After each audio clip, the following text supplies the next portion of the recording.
quero, nesse momento em que também me dirijo ao cidadão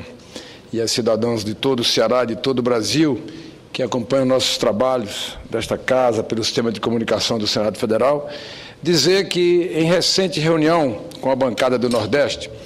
o secretário executivo do Ministério da Integração Nacional, senhor Alexandre Navarro, informou que representantes do governo federal, com argumentos e interesses ainda difusos, pretendem submeter ao Congresso Nacional proposta de reestruturação do centenário Departamento Nacional de Obras contra a Seca, o nosso DENOX, em empresa de atuação nacional. Com a totalidade dos parlamentares presentes ao encontro, só posso saudar preocupações no sentido de modernizar e fortalecer aquela tradicional autarquia criada há mais de um século, ou seja, em 1909. A necessidade dessa modernização e fortalecimento evidencia-se ainda agora quando enfrentamos a mais longa e a mais cruel seca do último meio século. Fenômeno da natureza que só será superado somando-se esforços, tecnologias, conhecimento adquirido, ações concretas e investimentos, como mostramos na última terça-feira em reunião no Conselho Deliberativo da SUDENE. Quando a presidente Dilma, acompanhada de governadores e de lideranças de toda a região, apresentou um significativo conjunto de medidas de convivência com a seca. Entre elas, destaco a confirmação da venda de mais de 340 mil toneladas de milho já nos meses de abril e de maio, que serão transportados por meio de portos, de caminhões, sob a responsabilidade dos governos estaduais. A reafirmação de investimento da ordem de 1.415 municípios do Nordeste brasileiro, Espírito Santo e parte de Minas Gerais, parte do Espírito Santo e parte de Minas Gerais, atingidos pela estiagem, em montante que somará 9 bilhões de reais, observando-se que das ações já em andamento, mais de 7 bilhões estão sendo realizados. Além disso, senhor presidente,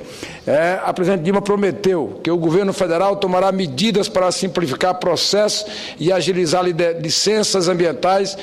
com mais esforço por parte dos órgãos de controle. Veremos ainda iniciativa de impacto imediato na vida de milhares de agricultores beneficiados pelos programas Bolsa Estiagem, Garantia Safra, que receberão seus benefícios enquanto durar a seca, a um custo mensal de quase 175 milhões de reais. Além de 350 milhões de reais em novas linhas de crédito emergencial, medida que se somará à prorrogação por 10 anos, com o primeiro pagamento em 2016 das dívidas vencidas e a vencer para produtores inscritos na agricultura familiar e em 2015 para a agricultura empresarial. Nessa linha, saliento uma medida anunciada pela presidente, que praticamente representa o perdão da dívida para operações de liquidação de crédito rural, ao anunciar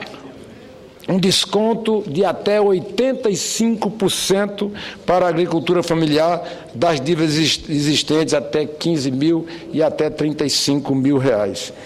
Finalmente, destaca a ampliação de 30% da frota de carros-pipa com uma ampliação, que passará dos atuais 4.746 veículos para 6.170, representando um investimento mensal de cerca de 71 milhões de reais. A construção de mais de 40 mil cisternas, junto com a recuperação e a perfuração de novos poços, no valor de 209 milhões de reais.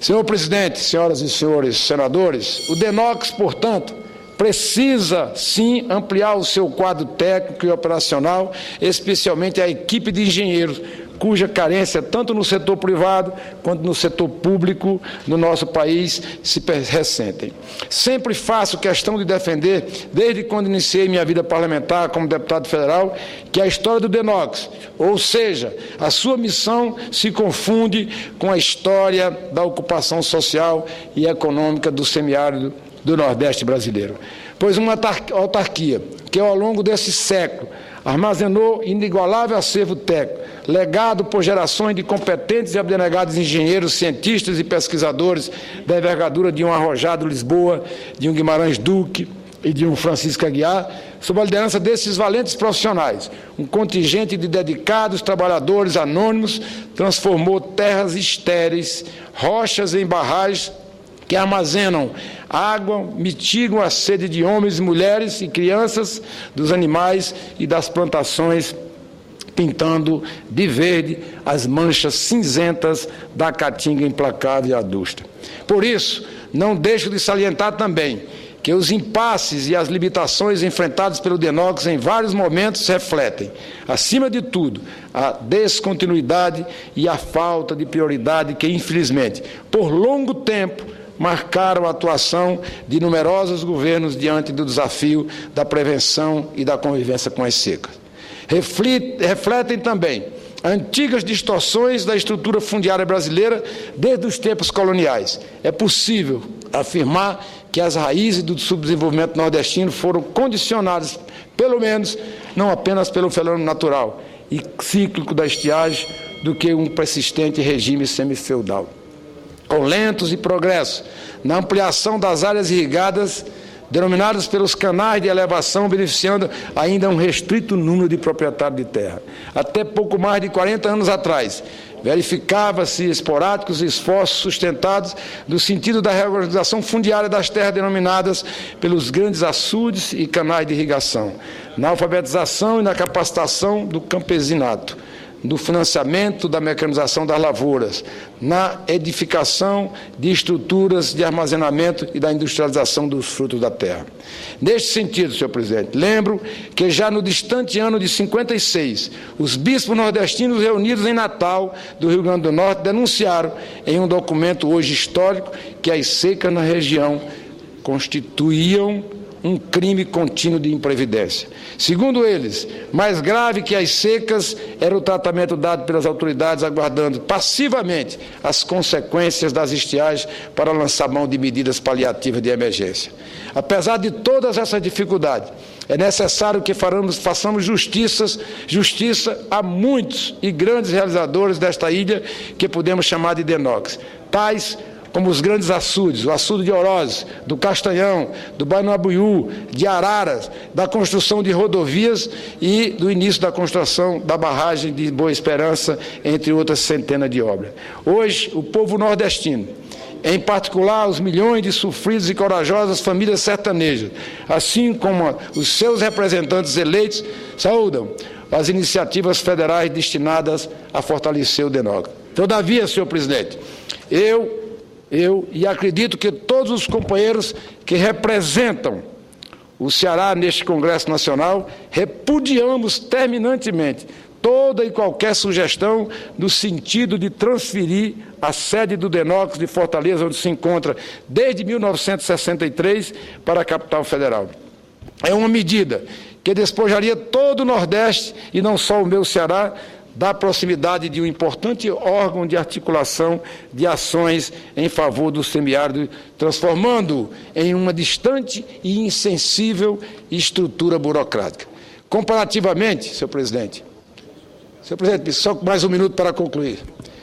Comparativamente, é como se a NASA transferisse para a Lua o centro de controle dos seus foguetes lançados aqui na Terra, ou tão inusitado quanto trazer para Brasília as operações da Companhia de Desenvolvimento da Vale do São Francisco, a Codevasf. Minhas senhoras, meus senhores, senadores e senadoras, o fortalecimento e a modernização do DENOX são fundamentais para o Nordeste. Caberá, porém, a nós, deputados e senadores,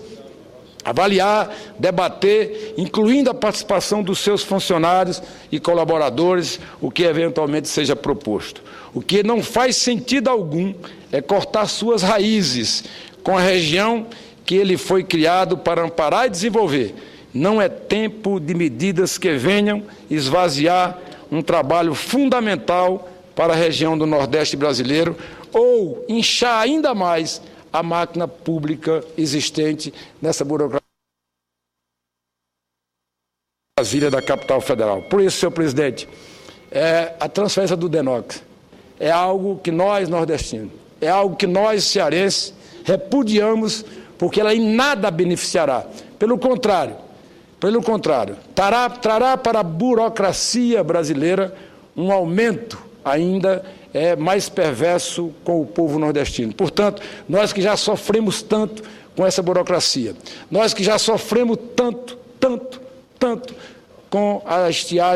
estiagens sempre prolongadas e com medidas sempre emergenciais, nós não aceitamos a transferência do DENOX com esse discurso de que vai modernizar o DENOX. Modernizar o DENOX é ampliar o seu quadro, é fazer concurso público, é dar estrutura para que ele possa fazer com que o povo nordestino sofrido tenha uma esperança em um órgão tão importante do